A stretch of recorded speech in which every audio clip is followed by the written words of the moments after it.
स्वाध्याय इयत्ता 8वी, विषय मराठी, पाठ 11वा, स्वामी विवेकानंदांची भारत यात्रा. प्रश्न पहिला, चौकटी पूर्ण करा. खेत्रीच्या महाराजांना स्वामीजींनी दिलेल्या उत्तराची वैशिष्ट्ये. तर्कशुद्ध. ध्यानामुळे मन एकाग्र होतं, म्हणून वाचले ते पाठ होते. तर्कसंगत. आपण मुलांना अक्षरे, शब्द व नंतर वाक्य शिकवतो. इथे थांबतो, पण वाक्यानंतर न थांबता परिच्छेद हा घटक घेतला तर परिच्छेदही पाठ होतो. प्रश्न दुसरा, वैशिष्ट्ये लिहा. अ. श्रीपादशिला. उत्तर. कन्याकुमारीचा समुद्रकाठ हे भारताचे टोक नसून श्रीपादशिला हे भारताचे टोक आहे. शिलाखंडाच्या रूपात असलेले ठिकाण. 2. हा शिलाखंड कन्याकुमारीपासून समुद्रात 1.5 फलांग दूर आहे. आ. शार्क मासे. 1. शार्क माशाचा जबडा इतका जबरदस्त असतो की त्यातले दात हत्तीच्या सुळ्यांसारखे असतात. 2. मनुष्याला ते काकडीसारखे तोडून तोडून खाऊ शकतात. प्रश्न तिसरा, हे केव्हा घडले ते लिहा. अ. परिच्छेद वाचल्यानंतर तो लक्षात राहील. उत्तर. मुलांना अक्षरे, शब्द व नंतर वाक्य शिकवून न थांबता परिच्छेद हा घटक घेतला तर परिच्छेद वाचल्यानंतर तो लक्षात राहील. आ. माणसाची अंतस्थ चेतना फुलेल. उत्तर. माणसाच्या आयुष्यात जितका विरोध आणि प्रतिकूलता असेल तितकी माणसाची अंतस्थ चेतना फुलेल. प्रश्न चौथा, परिणाम लिहा. अ. स्वामीजींनी ग्रंथपालाला आव्हान दिले. उत्तर.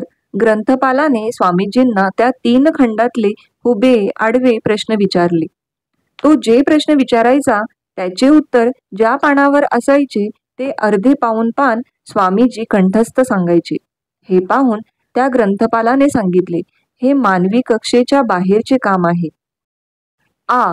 नावाड्यांनी पैशाशिवाय स्वामीजींना नावेतून न्यायचे नाकारले. उत्तर. नावाड्यांनी पैशाशिवाय स्वामीजींना नावेतून न्यायचे नाकारले.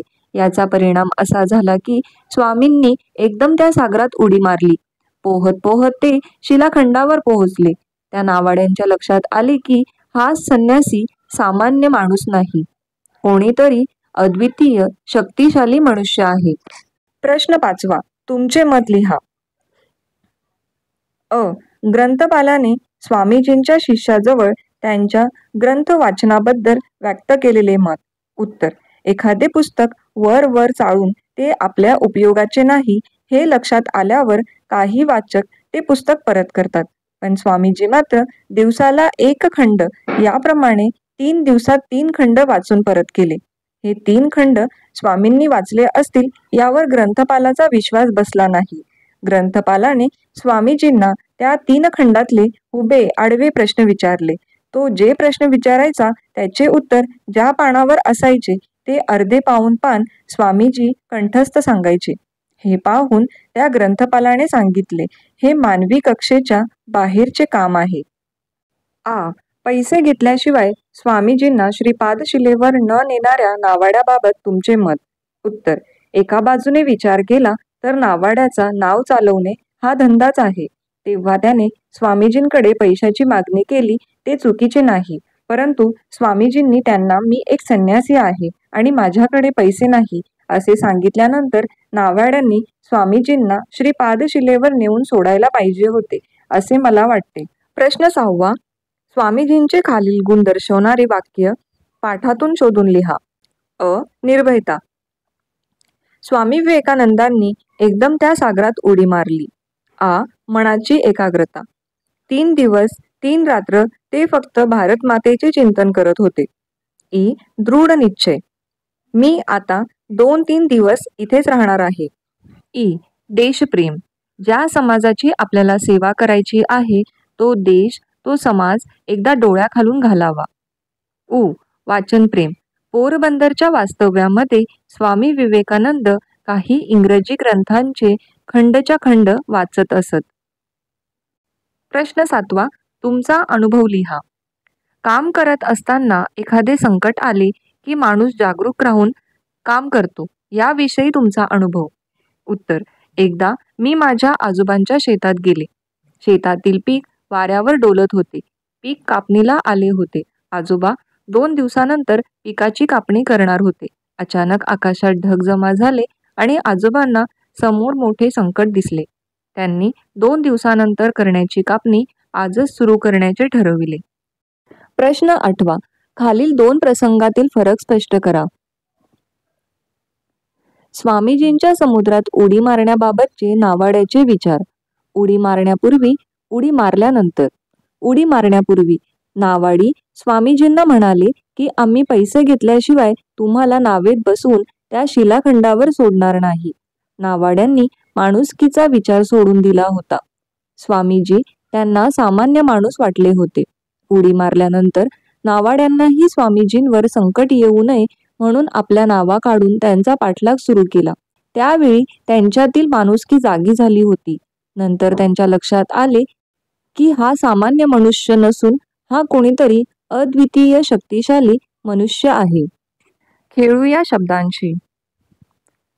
निर्भय पासून निर्भयता हे भाववाचक नाम तयार होते. त्याप्रमाणे ता, त्व, आळू, पणा हे प्रत्यय लावून तयार झालेली भाववाचक नामे खालील तक्त्यात लिहा.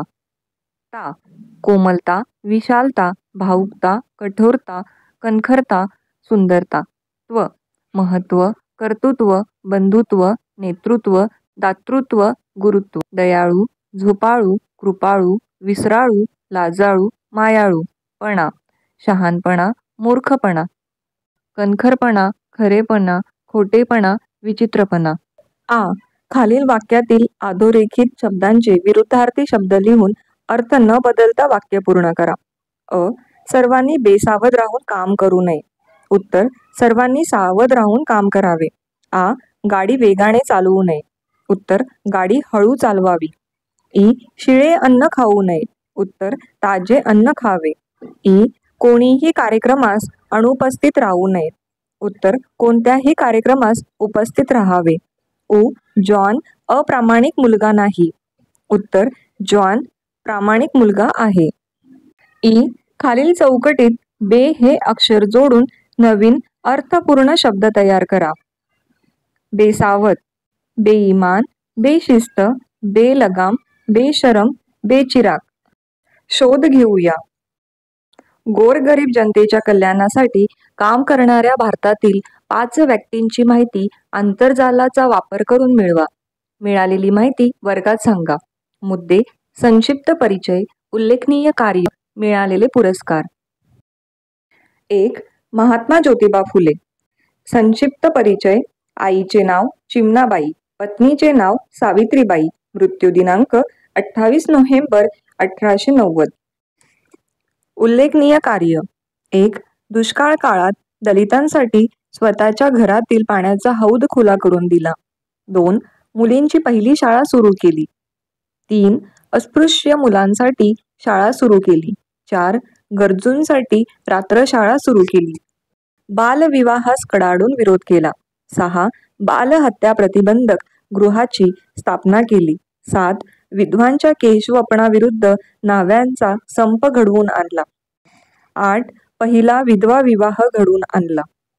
मिळालेले पुरस्कार: ज्योतिबा फुले यांचे महान कार्य पाहून मुंबई येथे झालेल्या प्रचंड मोठ्या सभेत त्या काळातील प्रसिद्ध समाजसुधारक राव बहादूर यांनी ज्योतिबा यांना महात्मा ही पदवी दिली. 2. सावित्रीबाई फुले. संक्षिप्त परिचय: संपूर्ण नाव लग्नापूर्वीचे सावित्रीबाई खंडोजी नेवसे. संपूर्ण नाव लग्नानंतरचे सावित्रीबाई ज्योतिराव फुले. जन्मदिनांक 3 जानेवारी 1831. आईचे नाव लक्ष्मीबाई. जन्मगाव नायगाव, सातारा. मृत्यू दिनांक 10 मार्च 1897. उल्लेखनीय कार्य: 1. सावित्रीबाई फुले या भारतातील पहिला महिला शिक्षिका होत्या. त्यांनी पहिली शाळा सुरू केली होती. 2. त्यांनी केशवपण, सतीची चाल, बालविवाह अशा अनेक चालीरीती, रूढ परंपरा बंद करण्यासाठी स्त्रियांना एकत्र आणण्याचा प्रयत्न केला. 3. प्लेगच्या रोगाची सेवा करताना सावित्रीबाईंनाही प्लेग झाला. त्यातूनच 10 मार्च 1897 रोजी त्यांचे निधन झाले. मिळालेले पुरस्कार: सावित्रीबाई यांच्या कार्याबद्दल कृतज्ञता म्हणून 3 जानेवारी हा दिवस बालिका दिन म्हणून साजरा करण्यात येतो. 3. डॉक्टर बाबासाहेब आंबेडकर. संक्षिप्त परिचय. संपूर्ण नाव भीमराव रामजी आंबेडकर. जन्म 14 एप्रिल 1891. जन्मगाव महू, मध्य प्रदेश. BA 2 वेळा, MA PhD, MSc, bachelor at law, DSc, LLD, DLitt. उल्लेखनीय कार्य. 1. डॉक्टर बाबासाहेबांनी स्वतंत्र भारताचे संविधान लिहिले, म्हणून त्यांना भारतीय राज्यघटनेचे शिल्पकार म्हणून संबोधतात. 2. अस्पृश्यतेविरुद्ध जागृत चळवळ सुरू केली. दलित समाजाला असणारे सर्व अधिकार मिळवून दिले. 3. 1956 मध्ये बौद्ध धर्म स्वीकारला व लक्षावधी दलितांना बौद्ध धर्माची दीक्षा दिली. मिळालेले पुरस्कार. सर्वोच्च बहुमान असलेला भारतरत्न पुरस्कार देऊन भारत सरकारने डॉक्टर बाबासाहेब आंबेडकर यांच्या कार्याचा गौरव केला. 4. महात्मा गांधी. संक्षिप्त परिचय. संपूर्ण नाव मोहनदास करमचंद गांधी. जन्म 2 ऑक्टोबर 1869. जन्मगाव पोरबंदर, गुजरात. आईचे नाव पुतळीबाई, पत्नीचे नाव कस्तुरबा. मृत्यू 30 जानेवारी 1948. उल्लेखनीय कार्य. 1. इंग्रजांविरुद्ध भारत छोडो आंदोलन केले, त्यासाठी अनेकदा तुरुंगवास भोगला. 2. अहिंसात्मक असहकार आंदोलनांनी गांधीजींनी भारताला स्वातंत्र्य मिळवून दिले. 3. मिठावरील कराविरुद्ध 400 किलोमीटर लांब पायी दांडी यात्रा काढली. मिळालेले पुरस्कार. 1. रवींद्रनाथ टागोर यांनी सर्वप्रथम गांधीजींना महात्मा ही उपाधी दिली. 2. सुभाषचंद्र बोस यांनी राष्ट्रपिता म्हणून संबोधले. 3. भारतातील सर्व जनता गांधीजींना प्रेमाने बापू म्हणतात. 4. गांधीजींचा जन्मदिवस 2 ऑक्टोबर हा भारतात गांधी जयंती म्हणून तर जगभरात आंतरराष्ट्रीय अहिंसा दिन म्हणून साजरा केला जातो. 5. अण्णा हजारे. संक्षिप्त परिचय. संपूर्ण नाव किसन बाबूराव हजारे. जन्मतारीख 15 जून 1937. मूळ गाव राळेगणसिद्धी. आईचे नाव लक्ष्मीबाई. अविवाहित. उल्लेखनीय कार्य. सामान्य जनतेला माहितीचा अधिकार मिळवून दिला. 2. भ्रष्टाचाराविरुद्ध जनजागृती केली.